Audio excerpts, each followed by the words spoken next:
상승의 종아 울려라 스타 골든벨 시간입니다. 오늘은 허인남 대표, 정종용 대표와 함께 할 텐데요. 이번 시간 과연 골든벨이 울릴 수 있을까요? 먼저 첫 번째 종목부터 만나보죠. 바로 카카오페이입니다.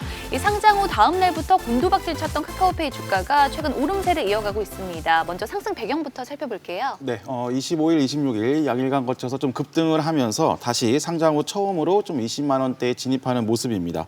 12월 코스피 200 정기 변경 특례 편입 확정 소식에 급등을 했고 또 여기에 그 서울 사랑상품권 운영 사업자 선정 소식까지 좀 긍정적으로 작용했습니다.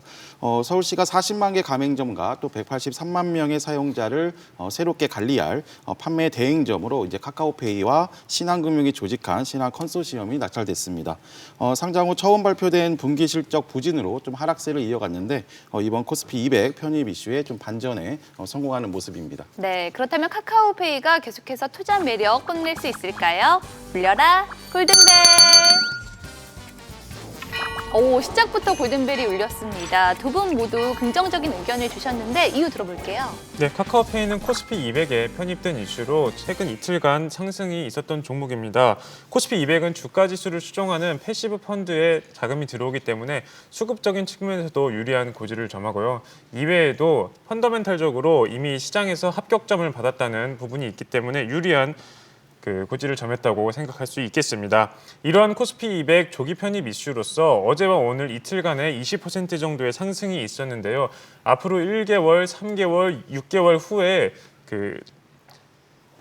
이 보호 예수 물량이 풀리면서 하방으로 압박 요소가 있기는 하지만 NFT 사업의 확장성 하나만 보더라도 다른 기업들은 가지고 있지 않는 계열사들과의 연계 확장성 부분에서 충분한 장점을 갖고 있다고 평가하고 있습니다. 네, 그리고 연기금이 최근 카카오페이를 포함해서 카카오 그룹주를 적극 매수하고 있는데요. 이 그룹주 내에서 올해에 이어서 내년에도 성장세를 이어갈 탑픽 종목이 있다면 선정을 해주시죠. 네, 다시 한번 좀 카카오에 집중을 하실 필요가 있겠습니다. 현재 주가의 위치가 좀 매력적이라 볼 수 있겠는데요. 올해 상승분을 대부분 반납을 했고 특히 9월에는 이제 포털 규제 이슈까지 더해지면서 작년 고점 수준의 주가까지 위치한 상태입니다. 12만 원대에서 3달 가까이 좀 충분한 기간 조정을 펼친 흐름에서 이 구간 외국인 기관의 순매수가 다시 유입되고 있습니다. 1차 반등 시세 14만 5천 원까지는 충분히 가능성이 있어 보입니다. 네, 정 대표님은요? 네, 저는 카카오뱅크를 꼽고 싶은데요. 상장 이후에 충분한 조정을 거치면서 거래량이 작아졌음에도 불구하고 이런 적은 거래량으로 주가의 상승이 일어나면서 추세 전환이 일어났다는 점은 긍정적으로 보고 있습니다. 그리고 카카오뱅크의 경우 여타 다른 인터넷 은행과는 다르게 카카오톡이라는 국민 메신저 앱을 이용해서 실제 지인들과의 그런 관계가 송금으로써 연동이 되면서 다른 은행들은 가지지 못한 이러한 접근성 부분에서 장점을 갖고 있다고 보고 있습니다. 그리고 당초 10월에 금통위에서 있었던 점진적인 금리 인상이 이번 달에서는 점진적이라는 멘트가 빠졌습니다. 그렇기 때문에 조금 더 적극적인 금리 인상이 있을 수 있겠다라고 예상을 해볼 수 있는 부분이고요. 이러한 적극적인 금리 인상은 카카오뱅크에게는 예금 그리고 대출의 마진율이 올라갈 수 있고 이러한 부분은 결국에는 실적 개선으로도 이어질 수 있다라고 생각을 하고 있습니다. 네, 참고하시기 바라고요. 그렇다면 이번에도 골든벨이 울릴 수 있을까요? 두 번째 종목 만나보도록 하죠. 바로 KMW입니다. 이 5G 대장주격인 KMW 주가는 올해 내리막길을 걸었는데요. 이번 주 모처럼 반등세를 연출을 했죠. 네, 5G 업종은 지금까지는 꾸준한 하락세를 거치고 있었는데요. 이러한 조정을 거쳤지만 최근에는 삼성전자의 미국 투자권과 그리고 동남아시아 생산 기지의 여건 개선 때문에 반도체 모멘텀이 어느 정도 돌아왔습니다. 그리고 글로벌 경기 개선 기대감이 돌면서 그간 미뤄왔었던 통신 투자에 대한 수요가 늘어날 것이라는 관측이 있습니다. 최근 1년간 충분한 조정을 거치면서 가격이 많이 싸졌는데 단순히 싸졌다고 해서 접근하시기보다는 주가가 싸진 만큼 실적도 반토막 난 상황이다 보니까 앞으로 실적이 얼마나 개선될 수 있을지 충분한 검토를 거친 후에 투자에 접근하시기 바랍니다. 네, 그렇다면 KMW가 남은 연말 주가 반격에 제대로 나설 수 있을까요? 울려라 골든벨! 이번에도 골든벨이 울렸습니다. 추가 상승 기대해봐도 될까요? 네, 우선 실적 개선 기대감과 그리고 또 최근 모멘텀을 형성하고 있는 메타버스 그리고 NFT 모멘텀도 긍정적으로 작용될 것 같습니다. 하나금융투자 보고서에 따르면 이제 네트워크 장비 업체 상위 12개사가 내년 2분기부터 실적 개선을 좀 예상하고 있습니다. 또 두 번째로 이제 메타버스랑 이제 블록체인이 결국에는 5G를 기반해서 움직이는 대표 서비스라는 점이 부각되면서 기존 네트워크 장비에서 통신 장비까지 좀 메타버스 모멘텀이 확대되는 분위기입니다.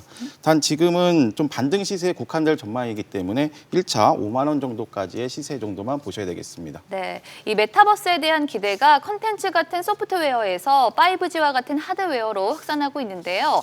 그 가운데 아직 덜 알려진 혹은 덜 오른 히든 종목이 있을까요? 네, 가장 좀 탄력성을 많이 보여주고 있는 종목은 이제 HFR로 보시면 되겠습니다. HFR은 유무선 통신용 부품 또 제품을 개발하는 업체인데요. SK텔레콤, 그다음 KT 등 국내 및 또 미국, 일본 등 해외 이동통신 사업자를 대상으로 하고 있습니다.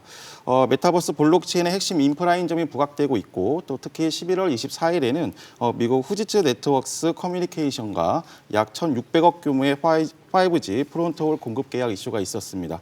작년 매출액의 172%의 수준으로 좀 급등하는 모습까지 좀 나왔습니다. 기술적으로 3만 원부터 2만 8천 원 좀 단기 눌림목을 좀 형성해 주면 진입이 가능하고 일자 목표가는 3만 5천 원을 보시면 되겠습니다. 네, 정 대표님은요? 네, 저는 나무기술을 꼽을 수 있겠는데요. 나무기술은 클라우드 컴퓨팅 시스템 솔루션을 개발 및 제공하는 업체입니다. 4분기에 매출이 집중된다는 특성을 갖고 있고요. 주요 고객사로는 은행권, 그리고 금융권, 공기업을 포함한 여러 곳의 데이터 클라우드 솔루션을 제공하고 있습니다. 메타버스를 실현하는 데 있어서 앞으로는 무선 인터넷망 기반이 필수이다 보니 이를 인터넷상에서 효율적으로 압축할 수 있는 데이터 기술이 대한 수요가 많아지고 있는데요. 이런 점에서 현재 매출이 본격적으로 늘어나지는 않았지만 앞으로는 KT와 함께 메타버스 원팀으로서 활약할 수 있지 않을까 생각을 해봤습니다. 네. 참고하시기 바라고요. 이번에도 골든벨이 울릴 수 있을까요? 마지막으로 만나볼 핫 종목은 바로 드래곤플라이입니다. 최근 게임주가 급등락을 반복하고 있는데 그 가운데 드래곤플라이가 강세를 보이면서 또 큰 관심을 받았죠. 네, NFT 관련주 안에서도 이번 주 좀 대장격으로 움직이고 있습니다. 게임을 통해서 그 실제로 돈을 벌 수 있는 P2E 게임들의 이제 NFT를 발행하고 또 더 나아가서 거래까지 가능한 플랫폼 초기 버전을 다음 달 공개할 계획입니다. 자회사 DF 체인을 통해서 P2E 플랫폼인 인피니티 마켓을 공개할 계획을 발표했는데요. 기술적으로도 2년 가까이의 긴 박스권 상단인 3,500원을 돌파하면서 좀 급등 흐름을 이어가고 있습니다. 네, 그렇다면 드래곤플라이가 계속해서 주가에 날개를 달고 비상할 수 있을까요? 울려라 골든벨! 와, 오늘 세 종목 모두 골든벨이 울렸습니다. 드래곤플라이 역시 긍정적으로 바라보고 계시네요. 네, 역시 좀 모멘텀은 NFT와 메타버스로 볼 수 있고 또 시장이 부진하면 결국 수급은 더 몰리는 경향까지 고려한다면 추가 상승 여력은 충분해 보입니다. 5,500원까지 추가 상승 여력을 좀 보시면 되겠습니다. 네, 이 게임주가 NFT라는 날개를 달고 급등세를 연출을 했지만 최근 금융당국의 규제 이슈가 불거지면서 또 부침을 겪었습니다. 이 NFT에 대한 거품 논란이 계속되고 있는데 앞으로의 전망과 종목 선별 노하우가 있다면 같이 전해주시죠. 네, 우선 단순히 NFT 사업을 하겠다는 이슈만으로 주가가 오른 기업들은 경계를 해야겠고요. 실질적으로 NFT라는 자산을 블록체인과 연계해서 얼마나 실용적인 자산을 만들 수 있는지에 대한 부분을 중요하겠습니다. 그리고 NFT 이외에도 최근에는 디파이라고 해서 Decentralized Finance 탈중앙 금융 시스템으로도 많이 주목받고 있는데요. 실제로 금융당국의 승인을 받거나 아니면 합법화되는 데까지는 과정이 많이 필요하겠지만 장점 또한 명확합니다. 이 블록체인 네트워크 안에서 가상화폐를 담보로 예금과 그리고 대출 등의 업무를 수행할 수 있다는 점은 새로운 커다란 생태계를 만들 수 있다는 점에서 저는 좋게 보고 있고요. 그리고 이 NFT와 디파이라는 부분에서 기업의 사업 영역을 잘 보시고 단순히 이게 테마기 때문에 같이 주가 부양을 위해 같은 테마로 묻어가는 것인지 아니면 실제로 이게 실용적인 사업을 영위할 수 있는지를 구분하시는 게 좋겠습니다. 네, 지금까지 한 주간 시장을 뜨겁게 달군 핫 종목을 만나봤는데요. 이 5스타의 의견은 참고 자료일 뿐 투자의 판단과 책임은 투자자 본인에게 있다는 점 말씀을 드리고요. 그리고 주식에 대한 알찬 정보 카카오톡 채널에서 SBS 비즈 5스타를 검색한 후 친구 추가하시면 간편하게 만나볼 수 있습니다. 많은 관심 바라고요. 다음 주 여러분의 계좌에도 상승의 종아 울려라. 네, 지금까지 스타 골든벨이었습니다.